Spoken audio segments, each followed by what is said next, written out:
Hello Australia, Mitch is away, I'm in charge and the circus has come to town. And tonight we're going to be solving all society's problems. Do you live together or do you live apart? Is there any point in dating a daddy's girl? And what happens when your smelly friend can get a boyfriend and you can't? We're going to be discussing those issues coming up right now with our fantastic panel.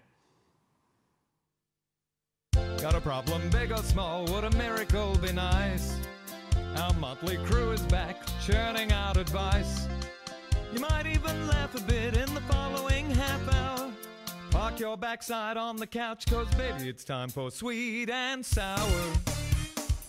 Right here on Sweet and Sour. It's time for Sweet and Sour. And welcome, Mitch is away, I'm in charge, and well, let's meet the circus, shall we? We're going to meet them together, because it's the first time I'm meeting the guests on tonight's panel. I'm sure they're all delightful. Clinton, how are you going? G'day mate, good thank you. MC extraordinaire, we expect some wonderful comments from you tonight. That's a lot of pressure, John, earlier, but yes, I'll try my best, mate. Oh, fantastic. How about yourself, Stacey? How are you going tonight? I'm going well, thank you. Now, you're an asset manager? Yes. What does that entail? That entails chasing people for money and paying accounts and listening to excuses. Oh, wonderful. We're looking people for hiding. We're looking for some of your stories later on. Now, I can't resist. I've got to do it. It's Liza, not Liza. How you going? Thank you. The folks at home are going to have a lot of fun with that when it airs, definitely. Yeah, just to let you know, just before we came on the air, Liza asked me, pleaded with me not to do that because her friends now might take the piss forevermore, but I just couldn't resist it. It's so good, but I won't do it for the rest of the night. So how are you going? Life's well? Life's good? Very good. Fantastic. And of course, the one, the only, all West Australians should know this man, Tony Macmanus himself. How are you going, Tony? John, lovely to be here, and keep the applause down. Now, is that... Excuse me, we're doing a show here.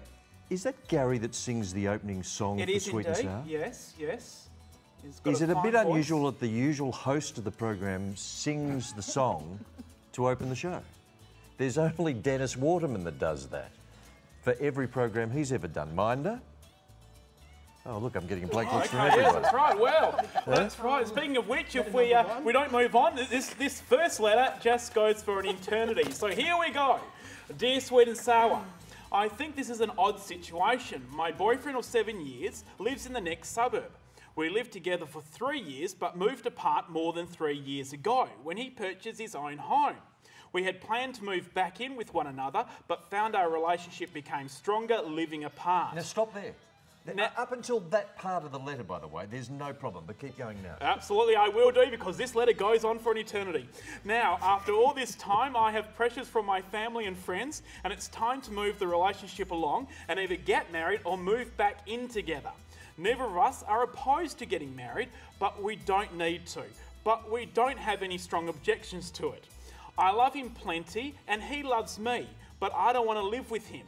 We spend nights at one another's home and sleep over regularly. We holiday together, visit friends and family together, and are planning a family together eventually. But in all of this, neither of us wants to live permanently with the other. I run my own business from home, and should I fall pregnant and have a baby, I'll employ a full-time nanny so that it's not an issue either. The external pressures, however, make it feel uneasy. My parents are traditionally minded, as are his. I'm quite amazed that our friends can't quite pigeonhole us with any degree of comfort. What is so wrong with living apart? Why are we both financial enough to do so? Is moving in with one another the natural progression that we shouldn't fight? Why can't we stay as we are and progress our relationship? Brenda from Victoria. Clinton, after all of that, what advice do you have for Brenda? Well, Brenda, look, you've pretty much answered your own question in the last sentence of the question. Why can't we stay together as we are to progress our relationship? You can, love. What's stopping you? Other people are stopping you. You and your partner are the ones that are stopping yourself from doing it. I mean, your business, it's the same old saying, your business is no one else's business, really. So I really don't see why, if they're happy, if they're making it work, doing what they're doing now. I mean, their parents and friends are a little bit traditionally minded, but tradition's gone out the window these days, John, I think. I mean, whether you're married or living together, I mean, there's that many family types and situations around the place. I don't really think it matters, to be honest, as long as they're happy. Well, absolutely, but I do find, Stacey, it odd that they lived together for 3 years and then they purchased a second property, being him, and he moved out. I mean, that's sort of saying, well, it's not working, isn't it, really? Well, funny you should say that, because I was talking to a friend of mine I haven't seen for ages the other day. I bumped into her and she said she was living with her partner, but she had a daughter and her daughter sort of needed a bit of space. And they've bought a separate house, but they're still together. And they still go up to each other's house and so forth, but it's mainly so her daughter's got her own space because she's now a teenager. So I really think, but my motto there would be whatever floats your boat. Do what you like. Don't worry about what anyone else thinks, because you can adapt things along the way. If you want to move in later, do that. If you don't want to move in later, it doesn't matter. It's up to you, not everybody else. Tell people to mind their own business. Okay, well, Liza, what do you think? Do you think this is a bit of a part-time lover, part-time relationship? I agree with what's been said so far. It's got nothing to do with anybody else, but I think I've got a couple of points here, actually. The first thing is, like, why don't they want to live together? I mean, is there something totally and completely intolerable about him? And if there is, that's going to come up whether you live together or not in the future. So that's that. But I'm also interested in if the relationships become stronger, has it necessarily become more intimate? Because I can tell you from experience, unless you've had that rip-roaring blowout over who left a teaspoon in the sink, you have just not experienced intimacy the way it's supposed to be. I just used to say blowout about something else, but anyway. Not taken from a library of my own life or anything. But also, you know, the other thing here is we all had to toe the line and get married and have those rip-roaring blowouts and step over each other's dirty washing. What makes you so special? Seriously. Wow. Why do we all have to do it and you get out of it? You know, who you think you're Mia Farrow or somebody? And I will say, again, from experience, that the nanny situation that you've suggested here is solving the problem with the co-parenting. It's no good to you at 4 o'clock in the morning when you've got breast milk on your shoes and the cat's just vomited and your baby's been screaming since 1 o'clock in the morning, because no nanny is going to be anywhere near you at that point, and that's when you need somebody else to hand the baby to and go and kill yourself. Now, Tony, just on a sheer financial viewpoint, surely if she's running a business, she's a smart lady, she knows finances, it's stronger to have a property and then have an investment property. I mean, you know, is this relationship for real? What do you think, Tony? It's about now that if you were in radio, you would cue the song from Stevie Wonder, Part-Time Lover, and you can do that in post-production if you choose. But I don't see that there's a major problem with it. I mean, if there's a couple of things in the letter. A, up until the first paragraph, there was no problem. The problem's being created in the second and third paragraph. It seems to me that if you want to embrace the way that you're currently living and you're enjoying that and it works for everybody, then so be it. I wouldn't pay too much attention to what your parents think or his parents think or your friends think. It's just fine the way it is. But apart from that, I agree with Liza. Okay, well, Brenda, you've had our responses from the panel. I personally think you should live together. It's just one of those things, you really don't experience life, I think, with your partner. And knowing that you lived together for 3 years previously says to me you're really not suited to live together permanently, but perhaps you maybe need to look at the relationship and just say, hey, this is just sort of friends with benefits, as they say, and take it from there. And it's really not a de facto relationship, and you don't really experience the joys of life, and, you know, obviously dying together eventually and all that sort of stuff. So anyway, hopefully when you get married, you'll end up living together, but until then, we'll be back together right after these commercial breaks.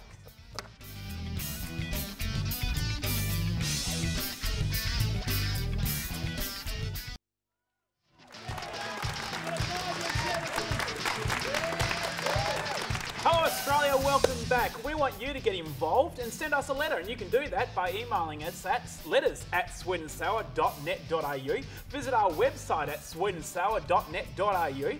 Find us on Facebook, facebook.com/sweetandsour. Or you can even tweet us now at sweetandsourtv. And if we read your letter out, we're going to send you to the movies, and we're going to let you go and see The Little Death, thanks to our very kind friend Natalie and NRC Communications. Moving right along to letter 2. She's a little bit of a daddy's girl, but I love her. And I love her loving her dad because he's such a wonderful man. At 27, she still lives at home with her parents and her dad dotes on her. I'm fine with all that, and I should mention that her mum is also great. We've been engaged for 3 months, and I thought it would be a smart idea if we moved in together. Well, my friends are completely divided on the issue. Many are telling me that she's a daddy's girl and I won't want her once we live together. Others who are just a little traditionally minded are anti-living together and suggest that without commitment, It's just a license for a girl to get everything without giving much back. Then after, I hear Tony laughing in the background, and then another group says, forget planning a marriage, just live together. My wonderful daddy's girl of a fiancé would prefer to stay at home until we are married. But she says I can make that decision for the two of us. I haven't moved in any direction yet, and I'm almost paralysed to make a decision either way. So I'd appreciate a little bit of guidance in this matter, folks. Move in or just start planning a wedding and deal with the adjusting to one another after the honeymoon. Mark of New South Wales, what do you think, Stacey? Well, Mark, I remember it was someone, I don't remember quite who, but someone once said you've got to try before you buy, see if you like each other.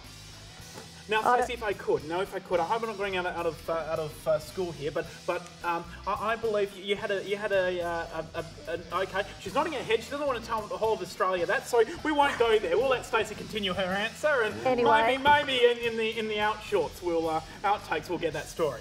Anyhow, as I was saying. Real life experience. John completely freaked me out. I think the pair of you should sit down and discuss what you two want to do. Don't let your fiancé say, oh, well, he can decide what we want to do, because that's not being really part of a partnership. So maybe the both of you need to sit down, don't worry about what anyone else says, and do what you want to do. Move in together, see if you like living together. You might hate each other, and then you don't have to go ahead with the wedding. Up to you. Now, Clinton, what do you reckon? Move in together, know the goods before you actually purchase for real? I like Stacey's theory of try before you buy. I think you just need to ask yourself one very important question, Mark. One very important question. If you're mucking around in the bedroom with this young lady and you ask her the age-odd question of who's your daddy, is she going to say his name or yours? You ask yourself that question, and you've got your answer, I think. Once a daddy's girl, always a daddy's girl, I think. It'd be quite sick of you saying his name during the course of intimacy, I would have thought. But Liza, what do you think? What do you think? Have you ever been in that situation? What, pulling out a dad? I'm just going to stick to my notes. Yes. Oh, fantastic! Right. Yes. Yep. I'm trying to put all the guests off tonight. It's working. Totally working. I'm a dyed-in-the-wool daddy's girl, proud of it, but I don't think that means you can't be independent. I think the issue here for me is not whether they should move in together before they're married, but more about whether they've experienced being independent. I personally think that everybody should live alone before they get married.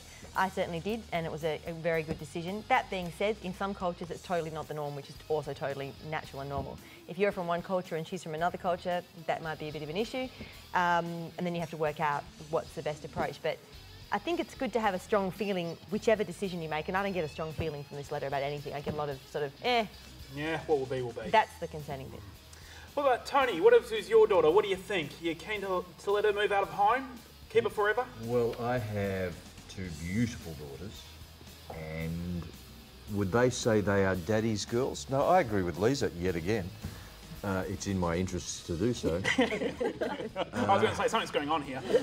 No, I promise you. But it's in my interest to sort of agree with Liza, because I think daughters are just fantastic. And, gee, if daddy's girl, whatever that is, by the way, I'm not too sure what that is, but if your fiancé wants to stay at home and live at home and is part of a great family life, I would have thought that that's probably indicative of maybe what you can expect, given that your relationship moves forward and you create your own family. I think that's a lovely thing. I don't see there's any problem with it. Right, okay. That's what I say. I'm Darren Hinch. Yes. Well, I might be the only one out here, but I actually think you should take the plunge and live together, especially if you're going to get married. You want to know each other's little ticks and stuff, because you don't want to discover that once you've moved in together and the marriage has been, and suddenly you think, oh my God, the honeymoon's over and my life's complete hell now. But I think it's quite sweet in this day and age. Yes. People still don't do that. I think it's lovely. What is she? 57? 27? I don't think it matters how old I am. It's just, I think it's lovely there's people who still know that they get married, they know the reality of living together, and they're not going into it blind. You can't go into it blind in this day and age. It's really nice that they're making the commitment before they try. And that's a great point, Liza. They're 27. Again. That's a great point. Maybe we're going to time him, see how many times he can say that's a great point. You really don't. Liza could just do the whole program.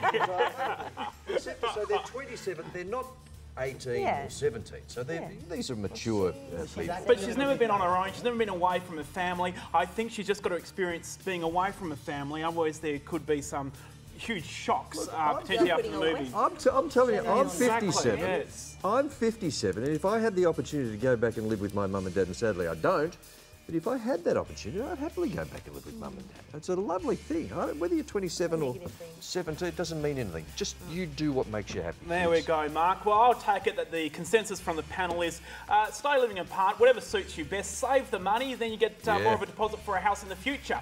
And we'll be right back after these commercials. Sometimes I like sweet and sometimes I like sour. Just depends which one I feel like.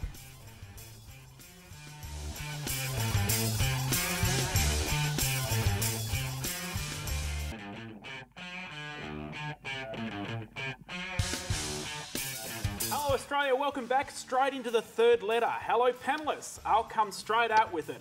I've never had a boyfriend. Next year I'll be 30 and I've never had a boyfriend. Don't get me wrong, I'm not a virgin or anything. I had sex for the first time when I was in my late teens, and that was more through peer pressure. Since then, I've had some one night or at the most 3 night stands, but nothing more than that, and usually when I was on a holiday and travelling somewhere. I'm not unattractive, a lot of people say that, but I was a moderately successful catalogue and photographic model until 5 years ago when I graduated from uni as a dentist. So I figure I could be considered a bit of a catch, but for some reason I'm not. My mum says it's because I have an aloof air about me, or whatever that is. I agree. I'm not much good at the small talk, but is that a failing? My God, I'm failing reading this letter at the moment. I'm very effeminate. I'm very fit and healthy looking. I go out very often with my girlfriend, all of whom have tried to set me up with guys. I've been out on 100 set-up dates, but I've never get asked out on a follow-up. I have a girlfriend who, unfortunately for her, has the worst body odour on the surface of the earth, and even she managed to get married. I mean, that should be telling you something right there. 2 years ago. I don't know what I'm doing wrong. Some tips for getting a boyfriend would be very much appreciated. Michelle, Wembley, WA. Liza. Michaela, sorry, is that? Oh, there you go. Well, but anyway, yep. This letter's all about what people think of her, and then it's not at all about what she actually experiences on these dates, what she feels, how she feels when would she go out with any of these, would she want to call up any of these guys again that she's been out with. But we need to know a little bit more about what this person, who she is, rather than just, what she looks like and what she does for a living. She hasn't really told us about who she is and what she feels, so it's difficult to say, but the people who can tell you this, about what kind of person you are, what turns you on and off, what turns them on and off are the people you go out on dates with and your friends. So my suggestion is, there's a tool on the internet called SurveyMonkey. You create a feedback questionnaire, send it out to everyone you've ever been out on a date with and your friends, guarantee anonymity, because you can do that with SurveyMonkey, and then collate the results into a pie-shaped thing and graphs, and then you might get some identification of the problem. Wow. I also think, sorry, before I finish, is that, maybe you can consider widening your potential dating pool to include not just men.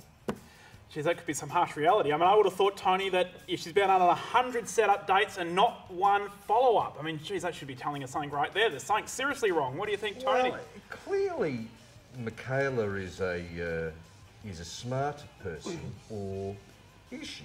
I mean, what she says, she went to uni. She's graduate and working as a dentist.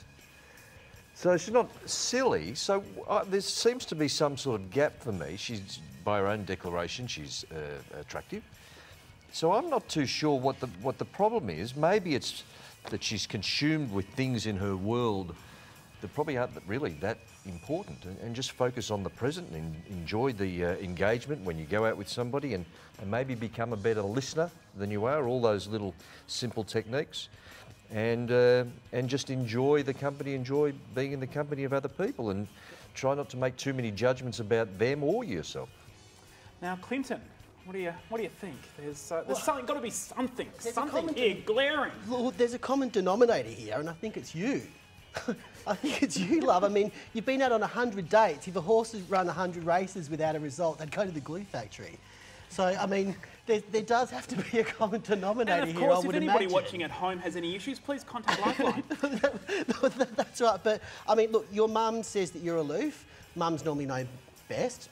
Maybe that is the problem. Maybe have a look at that. I like what you said. I reckon the survey's a great idea. Imagine if we all sent our friends a survey telling us what they like and don't like about us. The responses would be amazing. But, I mean, look... The only problem with... Sorry, John.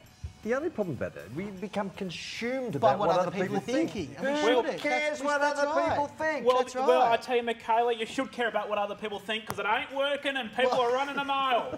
You should care, and I absolutely agree. The survey, you should survey absolutely the living hell out of your friends because something is wrong here.